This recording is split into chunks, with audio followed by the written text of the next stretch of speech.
नमस्कार, आप देख रहे हैं आज तक। आपके साथ मैं हूं सईद अंसारी। स्वागत है आपका स्पेशल रिपोर्ट में।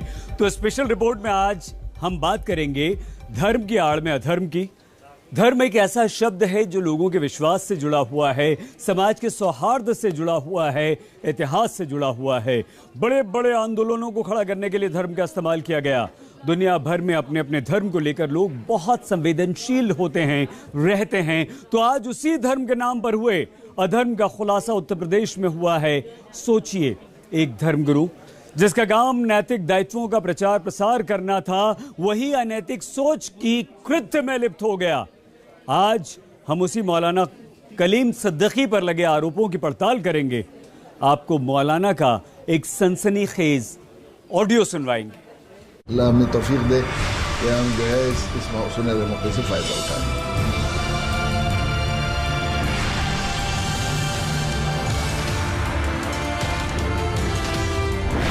आखिर मौलाना कलीम सिद्दीकी का सच क्या है?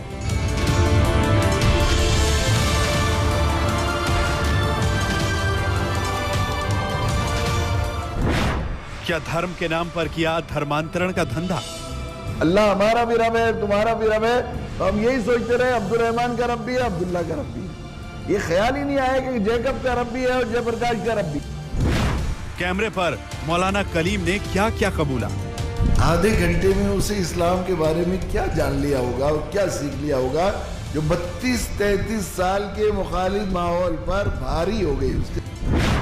क्या दुबई से हुई मौलाना की पूरी फंडिंग?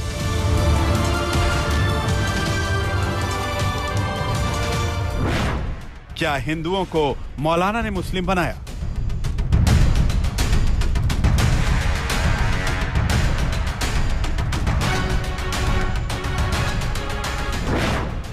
मौलाना पर धर्मांतरण के आरोप की पड़ताल। मौलाना कलीम का धर्मांतरण कांड।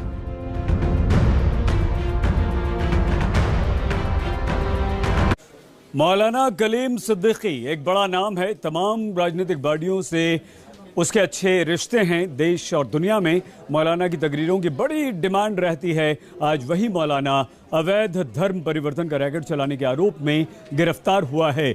हम मौलाना की तकरीरों का टेप आपको अवश्य सुनवाएंगे। उससे पहले मौलाना को लेकर हुए बड़े खुलासे पर आप हमारी ये रिपोर्ट देखिए। आज उत्तर प्रदेश पुलिस ने मौलाना कलीम सिद्दीकी की गिरफ्तारी के बाद सनसनीखेज इल्जामों की चार्जशीट पढ़ डाली। सबसे पहले आप ADG law and order Prashant Kumar ने जो कहा उसे गौर से सुनिए। मौलाना कलीम सिद्दीकी अवैध धर्मांतरण के कार्य में लिप्त है और विभिन्न प्रकार की शैक्षणिक, सामाजिक व धार्मिक संस्थाओं की आड़ में अवैध धर्मांतरण का कार्य देशव्यापी स्तर पर किया जा रहा है, जिसके लिए विदेशों से भारी फंडिंग प्राप्त की जा रही है। यह भारत के सबसे बड़े धर्मांतरण संचालित सिंडिकेट संचालित करता है तथा गैर मुस्लिमों को गुमराह कर, भयाक्रांत कर उन्हें धर्मांतरित करता है तथा उन्हें भी दावा के कार्य में के लिए तैयार करता है। यूपी पुलिस के मुताबिक मौलाना कलीम सिद्दीकी बड़े धर्मांतरण रैकेट का मास्टरमाइंड है। ऐसा रैकेट जो षड्यंत्र के तहत देश भर में गैर मुस्लिमों का धर्म परिवर्तन करा रहा है। कहीं पैसों का लालच देकर, कहीं ब्रेन वॉश करके, कहीं गुमराह करके गैर कानूनी धर्म परिवर्तन का पूरा खेल विदेश से हो रही फंडिंग से चल रहा है। इसी आरोप में मौलाना कलीम की मेरठ से गिरफ्तारी हुई है। आगे बढ़ने से पहले मौलाना का बायोडेटा बता देते हैं। नाम मौलाना कलीम सिद्दीकी, पहचान इस्लामिक विद्वान, काम जाने माने धार्मिक प्रचारक, आरोप धर्मांतरण रैकेट का सरगना। अल्लाह को मनाने के हैं और अल्लाह को राजी करने के हैं, और राजी करने का वक्त ताज्जुद का वक्त खास तौर पर। मौलाना कलीम सिद्दीकी की पहचान एक इस्लामिक स्कॉलर और धार्मिक प्रचारक की है। हालांकि कलीम सिद्दीकी सुर्खियों में उस वक्त आए जब बॉलीवुड की बोल्ड एक्ट्रेस सना खान का निकाह करवाया था। भाई बहुत शुक्रिया। सना खान ने फिल्मी दुनिया छोड़कर न सिर्फ मौलाना से निकाह किया बल्कि इस्लामिक कल्चर से जिंदगी जीने का फैसला कर लिया। खबरों के मुताबिक सना के इस फैसले के पीछे मौलाना कलीम की ही सलाह थी। करे कि जितना हम गुनाह से दूर रह सके और ये सोचे उस मजे के वक्त कि ये मजा तो बस कुछ वक्त का है, खत्म हो जाएगा, पर ये जो गुनाह है हमारे सर रह जाएगा। आज वही मौलाना कलीम सिद्दीकी कानून के शिकंजे में है। पुलिस मौलाना कलीम की पूरी कुंडली तैयार करने में जुटी है। शुरुआती जांच में पता चला कि धर्म परिवर्तन के आरोप में पहले से गिरफ्तार उमर गौतम और मुफ्ती काजी भी मौलाना कलीम की रैकेट से जुड़े हुए थे। अवैध धर्मांतरण के गिरोह को संचालित करने वाले कुछ लोगों को गिरफ्तार किया था, जो कि मुफ्ती काजी उमर गौतम, जो कि आईडीसी इस्लामिक दावा सेंटर के चलाता था, तथा सलाउद्दीन, रामेश्वर कावड़े, कौशर आलम और भूप्रिय बंदो, जिसमें कि मुख्य अभियुक्त थे। उमर गौतम और इसके साथियों को ब्रिटिश आधारित संस्था अल फदा ट्रस्ट से लगभग 57 करोड़ रुपए की फंडिंग की गई थी, जिसके खर्च का ब्यौरा अभियुक्तगण नहीं दे पाए थे। इस संबंध में आज के अभियुक्त को छोड़ के कुल 10 लोग गिरफ्तार हुए थे। उत्तर प्रदेश पुलिस ने एक बड़ा खुलासा किया है और ये दूसरा खुलासा है जब ये कहा जा रहा है कि देश भर में धर्म प्रचार की आड़ में धर्म परिवर्तन का खेल चल रहा है। जिस शख्स को गिरफ्तार किया गया है उस पर बड़ी तादाद में धर्म परिवर्तन कराने और लव जिहाद दोनों के आरोप लगे हैं। हालांकि इसकी टाइमिंग को लेकर पुलिस पर भी कई सवाल खड़े हो रहे हैं। आज मौलाना कलीम की कई तकरीरें सोशल मीडिया पर वायरल हो रही हैं। मौलाना की तकरीरों को लेकर कई लोग अलग अलग दावे कर रहे हैं। हमने भी मौलाना कलीम सिद्दीकी की कई सारे ऐसे बयानों के वीडियोस को सुना, ऑडियोस को सुना। वीडियो में धर्म को लेकर और धर्म परिवर्तन को लेकर मौलाना कलीम क्या क्या दावे करता है, ये आज आपको सुनना चाहिए।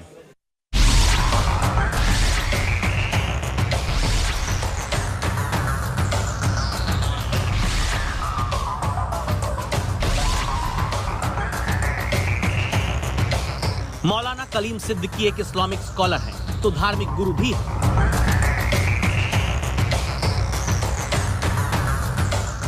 देश और दुनिया में धार्मिक प्रचार के लिए जाते हैं। सोशल मीडिया से लेकर इंटरनेट पर उनकी तमाम तकरीरें मौजूद हैं। उससे 1 किलोमीटर दूर हाईवे पर एक जगह थी। मौलाना कलीम सिद्दीकी अपनी तकरीरों में धर्म पर खुलकर बोलते हैं तो धर्म परिवर्तन पर भी बोलने से परहेज नहीं करते। सबसे पहले मौलाना कलीम के धार्मिक एंगल के दृष्टिकोण को समझिए।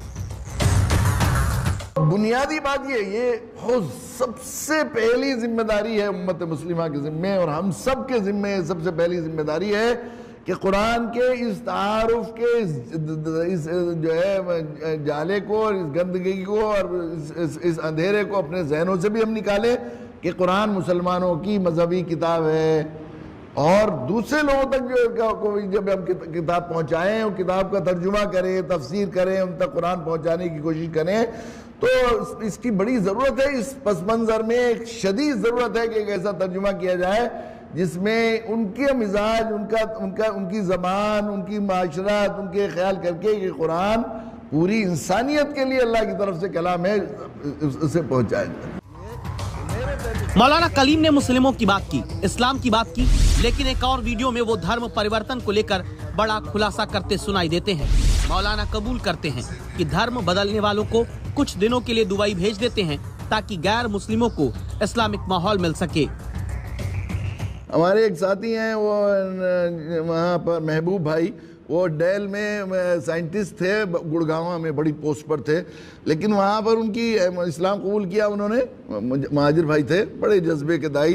तो ख़वातीन और घर वाले चूँकि उस माहौल में रह रहे थे तो उन पर कुछ वो, अगरचे उन्होंने कलमा पढ़ लिया था मगर इस्लाम की वो जो है उनके यहाँ आई नहीं थी।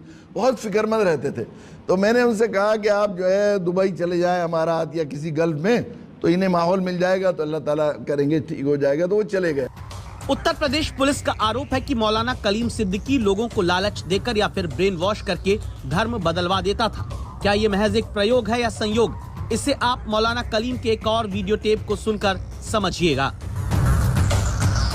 22 मिनट 21 मिनट में 22 के 22 लोग कलमा पढ़ने के लिए तैयार हो गए। इन्होंने कलमा पढ़ाया, फिर उन्होंने कहा कि मौलाना जमात निकल जाएगी तो कोई बात नहीं, चलो इन्हें वजू करवा देते हैं, तो नमाज तो पढ़ लेंगे, हमारी इनके साथ ही करेंगे हम जमात की, चलो। और वजू कराने के लिए गए तो वहाँ कश्मीरी जो लोग थे वहाँ पर मुसलमान, और वो लोग जो दूसरे, वो हरगिज़ उन्हें मस्जिद में नहीं, वहाँ नहीं जाने दिया वजू खाने में। ये तो नापाक हैं, ये तो काफर हैं, गंदा कर देंगे, ये कर देंगे। भाई इन्होंने कलमा पढ़ लिया है, मुसलमान हो गए। हमें मालूम है, एक साहब कहने लगे 70 चूहे खा के बिल्ली हज को चली। मौलाना कलीम अपने वीडियो में एक हिंदू के धर्म परिवर्तन का किस्सा सुनाते हैं। दावा ये है कि चंद मिनट में धर्म बदला जा सकता है। 32 सफ़ों की किताब ज्यादा आधा घंटे में पढ़ ली होगी उसने, आधे घंटे नहीं तो और 35 मिनट में पढ़ ली होगी 32 सफ़ों की किताब। कितनी छोटी सी किताब है, आपकी अमानत अगर हिंदी सही से पढ़ने वाला हो तो आधे घंटे में ख़त्म हो जाएगी।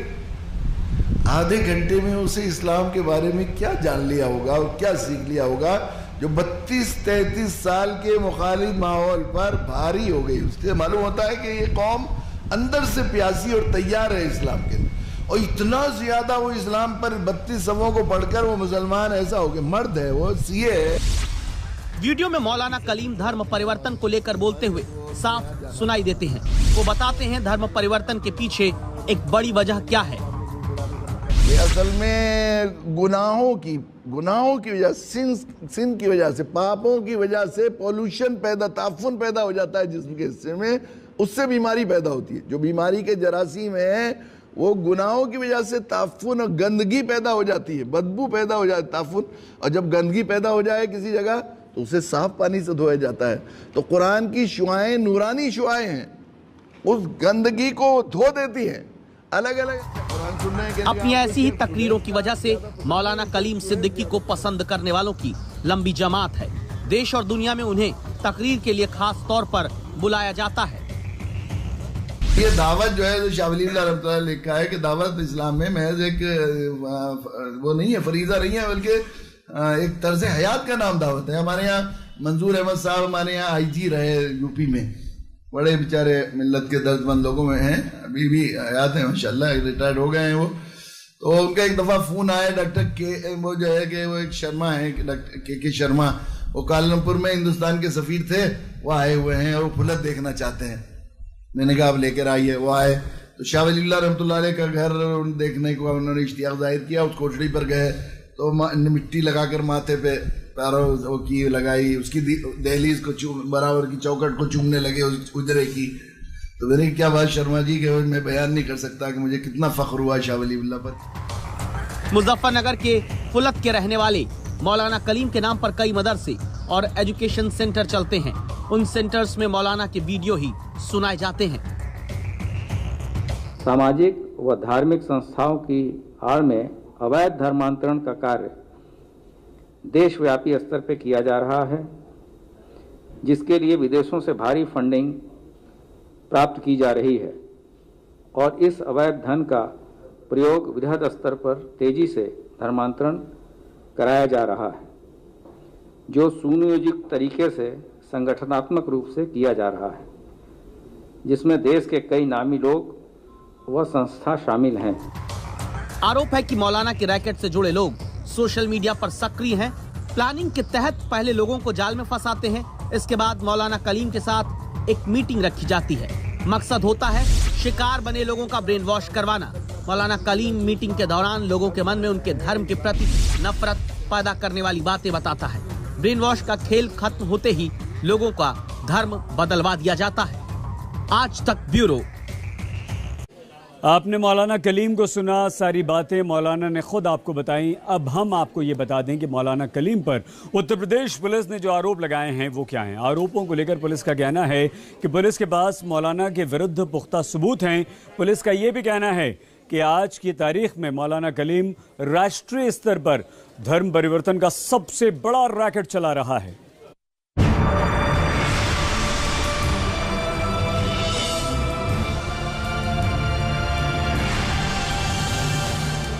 मौलाना कलीम सिद्दीकी के गिरफ्तार होने की कहानी भी चौंकाने वाली है। मंगलवार की रात मौलाना 4 साथी के साथ मेरठ से मुजफ्फरनगर के लिए निकला। लेकिन देर रात तक घर नहीं पहुंचा।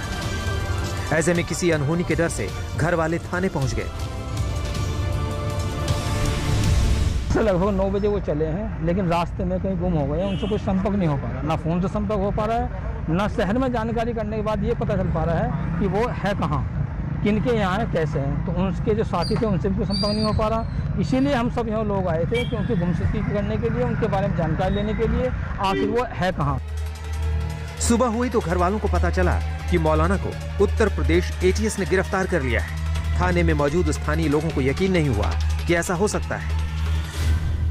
हम लोगों ने कप्तान साहब से इस बात के दरख्वास्त की है कि वो इस बात का पता लगा के हमको बताएं कि वो हज़रत मौलाना को गिरफ्तार किया गया है या नहीं किया गया है, या जो भी है सही बात का पता लगाया जाए। तो जानकारियाँ मिल रही है कि ATS द्वारा उन्हें कई घंटे के हाई वोल्टेज ड्रामे के बाद तस्वीर साफ हो गई कि मौलाना कलीम के साथ कोई अनहोनी नहीं हुई, बल्कि उनकी गिरफ्तारी हुई है। हुआ है कि यह भारत के सबसे बड़े धर्मांतरण संचालित सिंडिकेट संचालित करता है तथा गैर मुस्लिमों को गुमराह कर, भयाक्रांत कर उन्हें धर्मांतरित करता है तथा उन्हें भी दावा के कार्य में के लिए तैयार। यूपी पुलिस के मुताबिक मौलाना कलीम देश का सबसे बड़ा धर्मांतरण रैकेट ऑपरेट कर रहा था।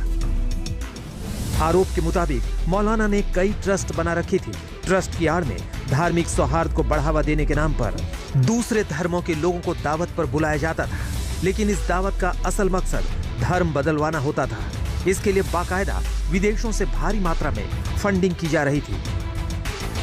पुलिस का कहना है कि विदेशी फंडिंग का इस्तेमाल कर बड़े पैमाने पर धर्मांतरण कराया गया। दावा जो कार्य है वो बेसिकली धर्मांतरण के लिए आमंत्रण से संबंधित शब्द है। ATS उत्तर प्रदेश ने इलेक्ट्रॉनिक और ग्राउंड सर्विलांस के साथ साथ सुदृढ़ सूचना तंत्र सक्रिय कर आसूचना को पुष्ट किया तो यह तथ्य प्रकाश में आया कि मौलाना कलीम सिद्दीकी, जो कि फुलत का रहने वाला है, द्वारा एक जामिया इमाम वजीउल्लाह नाम का ट्रस्ट इसके द्वारा संचालित किया जाता है और देश भर में सांप्रदायिक सौहार्द के कार्यक्रम की आड़ में भिन्न भिन्न प्रकार से लालच देकर अवैध धर्मांतरण का सिंडिकेट संचालित कर रहा है। यह भी तथ्य प्रकाश में आए हैं कि कलीम सिद्दीकी द्वारा अपना ट्रस्ट संचालित करने के अलावा तमाम मदरसों की फंडिंग भी करता है और जिसके लिए मौलाना कलीम को विदेशों से भारी धनराशि हवाला तथा अन्य अवैध माध्यमों से भेजी जाती है। मौलाना कलीम की गिरफ्तारी में एक और बड़ा खुलासा हुआ है। बड़ी खबर इस वक्त दी आ रही है कि मौलाना कलीम की एक एजेंट से बात सामने आई है और ये ऑडियो टेप है जिसमें मौलाना कलीम अपने एजेंट को लड़कियों से संपर्क करने की बात कर रहा है और ये लव जिहाद को लेकर बातचीत हो रही है, यानी कि वो लड़कियां जो हिंदू लड़कियां लव जिहाद के चक्कर में पड़ती हैं या किसी के प्यार मोहब्बत में चक्कर में पड़ती हैं, उनसे संपर्क करने की बात कर रहा है और उन लोगों को कन्वर्ट करने की बात यहाँ पर कर रहा है। तो ये एक ऑडियो टेप सामने आया है जिसमें बातचीत हो रही है मौलाना कलीम और उसके एक एजेंट के बीच में, और एजेंट से मौलाना कलीम ये कह रहा है कि ऐसी लड़कियों का पता लगाइए, ऐसी लड़कियों के संपर्क में रहिए जो लव जिहाद कर रही हैं। स्वागत एक बार फिर से आपका स्पेशल रिपोर्ट में, आपके साथ मैं हूं सईद अंसारी। और अब बात महंत नरेंद्र गिरी की मौत मिस्ट्री की। दूसरे हाई प्रोफाइल मामलों की तरह अखिल भारतीय अखाड़ा परिषद के प्रमुख महंत नरेंद्र गिरी की मौत का ये रहस्य भी पुलिस के लिए एक बहुत बड़ी चुनौती सिद्ध होने वाला है। मतलब यह हुआ कि महंत की मौत का मामला पुलिस के लिए वाकई एक बड़ा चैलेंज है, क्योंकि सवाल सुसाइड नोट से लेकर फांसी के फंदे पर लटकने से भी अब उठने लगे।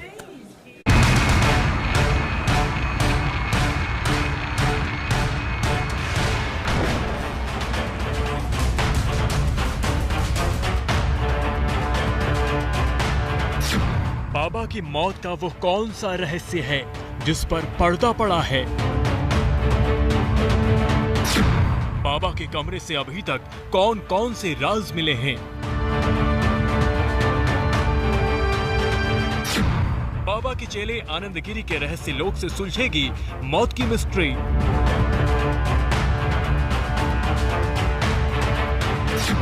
महंत नरेंद्र गिरी की पोस्टमार्टम रिपोर्ट क्या कह रही है? बाबा के सुसाइड नोट में सबसे ज्यादा चौंकाने वाली बात क्या है? महंत सुसाइड केस में अब तक किस किस की गिरफ्तारी हुई है? क्या बाबा की भूसमाधि के पीछे भी कोई गहरा राज छुपा है?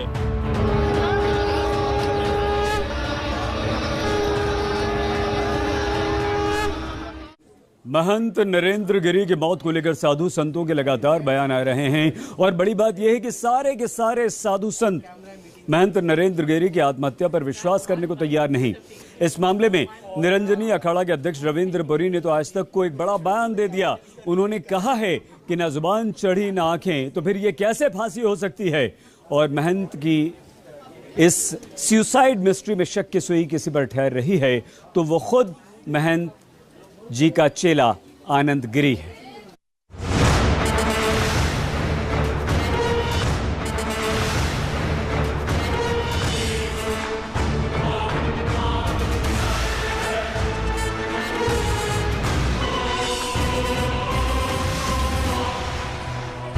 बाबा की मौत की मिस्ट्री आनंद गिरी से शुरू होती है और इसीलिए आनंद गिरी जांच एजेंसियों के घेरे में है, क्योंकि पूरे संत समाज से लेकर हर किसी को पूरा यकीन है कि अगर बाबा की मौत मिस्ट्री का रहस्य सुलझेगा तो आनंद गिरी से ही सुलझेगा।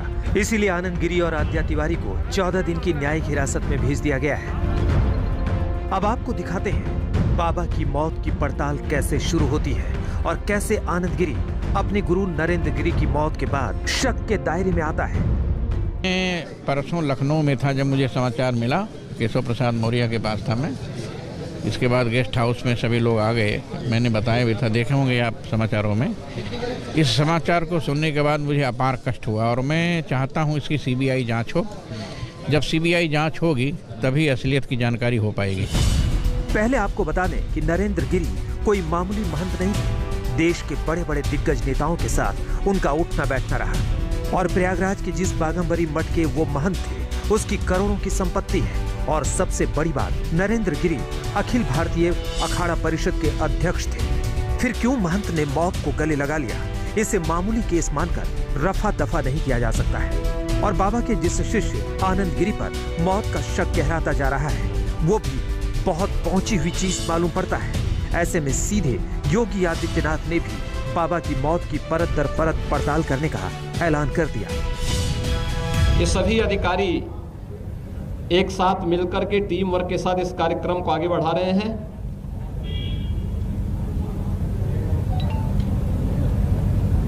एक एक घटना का पर्दाफाश होगा और दोषी अवश्य सजा पाएगा।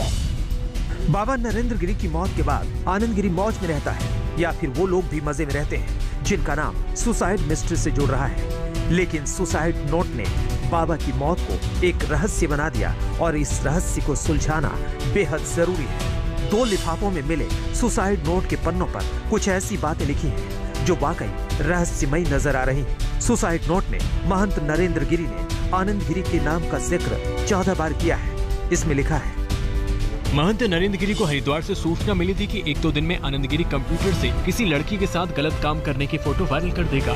वो मुझे ब्लैकमेल भी कर रहा है। मैंने सोचा कि सफाई दूंगा, एक बार तो बदनाम हो जाऊंगा। मैं जिस पद पर हूँ वो गरिमामय पद है। सच्चाई तो लोगों को बाद में पता चल जाएगी, लेकिन मैं तो बदनाम हो जाऊंगा। इसलिए मैं आत्महत्या करने जा रहा हूँ, जिसका जिम्मेदार आनंद गिरी, आद्य प्रसाद तिवारी और उनका लड़का संदीप तिवारी है। सुसाइड नोट में ये भी लिखा है कि बाबा ने 13 सितंबर को भी आत्महत्या करने की कोशिश की थी, लेकिन तब वो इसके लिए हिम्मत नहीं जुटा पाए थे और 20 सितंबर को बाबा ने खुद को फांसी के फंदे से लटका लिया। लेकिन पीछे छोड़ गए कई अनसुलझे सवाल जो उनकी मौत की वजह बने या फिर जिन्होंने उनको आत्महत्या करने पर मजबूर कर दिया। बाबा सुसाइड नोट में अपनी वसीयत भी लिख कर गए हैं, उत्तराधिकारी का नाम भी चुनकर गए हैं। आज हम आपको दिखाएंगे कि क्यों बाबा के उत्तराधिकारी के नाम पर कई संतों को आपत्ति हो रही है। पहले बाबा की मौत की गुत्थी सुलझाने की कोशिश करते हैं। जैसा कि बाबा की आखिरी इच्छा थी कि उनकी भू समाधि बनाई जाए, आज महंत नरेंद्र गिरी को भू समाधि भी दे दी गई और इस मौके पर काफी संख्या में साधु संत इकट्ठा हुए। समाधियां के गड्ढे से होते हैं, लेकिन उसमें जो विशेष जगह है वो नहीं होती। ये अंतिम क्रिया के लिए होती है। भू समाधि और जल समाधि, दो प्रकार की समाधियों की चर्चा शास्त्रों में आती है। सन्यासी की शरीर की भी दो समाधियां होती है, एक भू समाधि होती है, एक शरीर छूटने के बाद जल समाधि गंगा जी में की जाती है। ये भू समाधि की व्यवस्था है। लेकिन जिस सुसाइड नोट पर ये सारी परंपराएं निभाई जा रही हैं, उसी सुसाइड नोट को लेकर कई संतों ने सवाल उठा दिए हैं। हमने कल देखा, कल हमारे जब संत महंत सब यहाँ पे आ जाए, जब हमने उनको देखा है कि जब भी कोई फांसी लगाता है, ये भी हमने देखा है कि उनका जो यहाँ वी शेप हो जाता है। तुम्हारा शरीर का ध्यान तो है ही, उसके अलावा इनका यहाँ भी दाग है, पीछे साइड भी दाग है। वो कैसे? अब वही सब, ये सब जांच का विषय है, ये सब जांच का विषय। ज़बान भी नहीं निकली। हमारा जो समाज है, अब देखिए कि जब भी कोई फांसी देगा, एक नॉर्मल सी बात है, उसमें ये होता है कि उनकी आंखें बाहर आ जाएंगी, जबान बाहर आ जाएगी, ये वो तो बिल्कुल ठीक थे। महंत केस में अब तक 2 लोगों की गिरफ्तारी हुई है। बाबा के शिष्य आनंद गिरी और प्रयागराज में लेटे हनुमान मंदिर के पुजारी आद्या तिवारी, जबकि आद्या तिवारी के लड़के संदीप तिवारी को हिरासत में लेकर पूछताछ की जा रही है। आज तक को मिली जानकारी के मुताबिक प्रयागराज पुलिस लाइन में आनंद गिरी से 12 घंटे लंबी पूछताछ हुई है। आनंद गिरी से आईजी, एडीजी के साथ साथ कई अफसरों ने अलग अलग पूछताछ की। आनंद गिरी से महंत के सुसाइड नोट में किए गए लड़की के साथ अश्लील फोटो और वीडियो के जिक्र पर भी घंटों पूछताछ की गई। आनंद गिरी से पूछा गया कि महंत नरेंद्र गिरी को ब्लैकमेल करने के लिए ऑडियो कैसेट का सुसाइड नोट में जिक्र है, आखिर वो किस ऑडियो की बात कर रहे हैं। आनंद गिरी और आद्या तिवारी को आमने सामने बिठाकर पूछताछ की गई। आनंद गिरी को बाबा का सुसाइड नोट भी दिखाया गया और नरेंद्र गिरी की लिखावट की पहचान की गई। पूछताछ के दौरान आनंद गिरी कभी रोया गिड़गिड़ाया तो कभी बोला कि मैं बेकसूर हूँ। शुरुआती पोस्टमार्टम रिपोर्ट है, उसके मुताबिक फांसी वो मौत की वजह बनी है नरेंद्र गिरी जी के। तो ये अपने आप में एक बड़ी खबर है। लगातार जो आरोपी हैं उनसे पूछताछ की जा रही है और अब से कुछ देर बाद उन 2 जो आरोपी हैं आनंद गिरी और जो आद्या तिवारी, उनको अदालत में पेश किया जाएगा। इनके अलावा बाबा की सुरक्षा में तैनात 4 गनरों से भी पूछताछ की गई है। इनमें गनर अजय सिंह शुक्ला, गनर अभिषेक मिश्रा, मनीष शुक्ला और गनर विवेक शुक्ला शामिल हैं। इन गनरों से पूछताछ की गई है कि जब ये वारदात हुई तो सारे गनरों से लेकर बाकी सुरक्षा कर्मी कहां थे। इनके गनर अजय सिंह की भूमिका सवालों के घेरे में है। महंत नरेंद्र गिरी का पोस्टमार्टम भी 5 डॉक्टरों की निगरानी में किया गया। करीब 2 घंटे तक बाबा का पोस्टमार्टम चला। पोस्टमार्टम की पूरी प्रक्रिया की वीडियोग्राफी की गई। फिलहाल रिपोर्ट को सील कर दिया गया है, जबकि विसरा को सुरक्षित रखा गया है। पंकज श्रीवास्तव के साथ अरविंद ओझा, प्रयागराज, आज तक। महंत नरेंद्र गिरी जी की मौत की गुत्थी उलझी तो आनंद गिरी की कर्म कुंडली खुल गई, क्योंकि शक यही है कि आनंद गिरी के रहस्य लोक से ही महंत नरेंद्र गिरी जी की मौत का सच बाहर आएगा। तो ऐसे में आनंद गिरी जितनी ऊंची उड़ान उड़ रहा था, अब वो जमीन पर गिर चुका है, पुलिस की गिरफ्त में है, रो रहा है, गिड़गिड़ा रहा है। कैसे अशोक चोटिया बन गया आनंद गिरी, आइए हम आपको बताते हैं। लंबी कदकाठी, लंबे बाल और फ्रेंच कट दाढ़ी, महंत नरेंद्र गिरी के शिष्य आनंद गिरी का स्वैग सोशल मीडिया पर खूब दिखाई दे रहा है। आनंद गिरी को करीब से जानने वाले कहते हैं कि प्रयागराज क्षेत्र में उन्हें एक रॉकस्टार साधु का दर्जा हासिल है। लोग उन्हें छोटे महाराज कहकर भी बुलाते हैं। हैंडल छोड़कर बुलेट चलाने जैसे स्टंट कर चुके आनंद गिरी युवाओं के बीच खासे लोकप्रिय हैं। इसके साथ ही उनकी पहचान एक यूथ आइकन, स्टाइल आइकन और डायनेमिक गुरु की भी रही है। मॉडर्न योगी आनंद गिरी की पहचान भी नरेंद्र गिरी के गले में लटकी रस्सी के उन बालों की तरह है जिसने बाबा के प्राण निकाल लिए। हम आपको बता दें कि आनंद गिरी ने 13 साल की उम्र में घर छोड़ दिया था। सूत्रों की माने तो आनंद गिरी अपने पासपोर्ट में मां के नाम की जगह हिंदू देवी पार्वती और पिता के स्थान पर गुरु का नाम लिखते हैं। आनंद गिरी दावा करते हैं कि वो ब्रिटेन और कनाडा समेत दुनिया की कई संसदों में भाषण दे चुके हैं। आनंद गिरी कई देशों की यात्राएं कर चुके हैं, लेकिन सार्वजनिक जीवन में उन्होंने जो कद और रसूख हासिल किया है उसमें प्रयागराज की अहम भूमिका रही है। वैसे आनंद गिरी का असली नाम अशोक चोटिया है और वो राजस्थान के भीलवाड़ा के रहने वाले हैं। आनंद गिरी के पिता बताते हैं कि जब से उन्होंने घर छोड़ा वो सिर्फ एक बार ही घर आए हैं। हाँ, मैंने तो यहाँ पर एक बार सिर्फ आए थे, जो बिल्कुल थोड़ी देर ठहरा और चेली में ले गए थे, आधा घंटा ठहरा मेरी गलती से ले गए थे। और आज की तारीख में आनंद गिरी शक के उस रडार पर हैं, जिसमें उनके गुरु नरेंद्र गिरी की मौत का फंदा लटक रहा है और आनंद गिरी की पूरी कर्म कुंडली निकलकर बाहर आ रही है। अखिल भारतीय अखाड़ा परिषद के अध्यक्ष महंत नरेंद्र गिरी की संदिग्ध मौत के बाद निरंजनी अखाड़ा हरिद्वार में गमगीन सन्नाटा छाया है। जिस अखाड़े में हमेशा संत दिखाई देते रहते थे, वहाँ शोक का साया है। सुसाइड नोट में आनंद गिरी का नाम आने और नरेंद्र गिरी से उनके संबंधों के बारे में निरंजनी अखाड़ा के सचिव महंत राम रतन गिरी ने एक बड़ा खुलासा किया है। राम रतन के मुताबिक आनंद और नरेंद्र गिरी का विवाद 8 बीघा के एक प्लॉट को लेकर था, जिस पर पहले नरेंद्र गिरी आनंद के नाम से पेट्रोल पंप खुलवाना चाहते थे, लेकिन बाद में उनका मन बदल गया और उन्होंने पेट्रोल पंप खोलने का विचार त्याग दिया। लेकिन आनंद गिरी ने उस प्लॉट को वापस करने से मना कर दिया। कितनी बड़ी जमीन थी, कितने की थी जो उसको लेना चाहते? जमीन थी, उसमें महन जी पेट्रोल पंप लगवाना चाहते थे और पेट्रोल पंप इसके नाम से लगाना चाहते थे। तो इसके नाम जमीन होनी चाहिए, ऐसा नियम है। जिसकी जमीन है उसी पेट्रोल पंप लगा, तो इसके लीज कर दी थी 30 साल तक। लेकिन बाद में महन जी ने कहा यार संत बनने के बाद पेट्रोल पंप क्या चलाना, इसको हम तो और कुछ गौशाला वगैरह और कुछ इसमें खोलेंगे, धर्मार्थ अस्पताल बनाएंगे या कुछ करेंगे। लेकिन आनंद गिरी माने नहीं इस बात में, बोले आप इस जमीन को इधर उधर कर देंगे, नहीं ये तो मेरी, मैं नहीं करूँगा। इसी बात से महन जी बड़े दुखी थे। इतना ही नहीं, निरंजनी अखाड़े के सभी साधु संत कहते हैं कि आनंद गिरी ने महंत नरेंद्र गिरी को बहुत टेंशन दी थी। उन्हें ये बिल्कुल यकीन नहीं हो रहा कि नरेंद्र गिरी ने आत्महत्या कर ली। हरिद्वार से मोजिद अग्रवाल के साथ आज तक ब्यूरो। महंत नरेंद्र गिरी की आत्महत्या नोट में कई सारे रहस्य गहरा गए।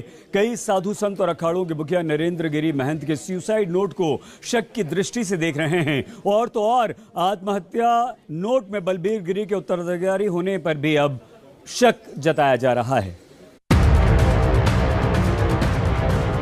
महंत नरेंद्र गिरी ने अपने सुसाइड नोट में बलबीर गिरी को उत्तराधिकारी घोषित किया है और बलबीर गिरी ने ही नरेंद्र गिरी की समाधि की सारी परंपराएं निभाई। लेकिन नरेंद्र गिरी को करीब से जानने वाले कई साधु कह रहे हैं कि वो सुसाइड नोट नरेंद्र गिरी का नहीं लगता और न ही वो बलबीर गिरी को जानते हैं। लिखा कभी लेटर इतना लिखते ही नहीं थे, वो प्रश्न नहीं उपस्थित होता। उत्तराधिकारी बलबीर तक का नाम आत्महत्या कर नहीं सकते, हमको पूर्ण विश्वास है। बहादुर व्यक्ति थे वो और संतों की रक्षा के लिए हमेशा लगे रहते थे। कुंभ मेले में अखाड़ों के साथ बैठ करके हमेशा संतों की व्यवस्था दिलाने का काम वो करते थे, इसलिए आत्महत्या कभी नहीं कर सकते। तो बलबीर गिरी को उत्तराधिकारी सीबीआई जांच होनी चाहिए, बस सीबीआई। बलबीर गिरी को तो उत्तराधिकारी अभी मैं नहीं जानता कौन बलबीर गिरी हैं, मैं तो केवल नरेंद्र गिरी जी महाराज को जानता हूँ।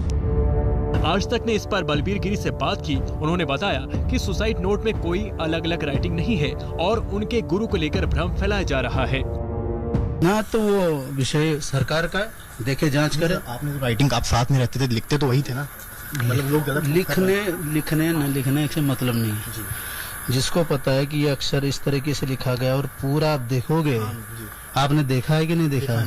मैंने देखा। तो आपको नहीं लगा कि वो पूरी तरह से एक जैसा है? क्या अलग दिख रहा है आपको? तो बड़े महंत की इमेज खराब करने का प्रयास। फिर ये तो सनातन पे हमेशा से उठता है। आप पर उन्होंने बहुत विश्वास जताया है, आप क्या जिम्मेदारों के लिए तैयार है जो छोड़ के गए आपको? ये अभी कोई विषय नहीं है। तो इस तरह से साधुओं की आपसी बातचीत से भी गुत्थी उलझ रही है। आज तक ब्यूरो। स्पेशल रिपोर्ट में आज के लिए बस इतना ही। आप प्लीज अपना बहुत ख्याल रखिएगा। देखते रहिए आज तक।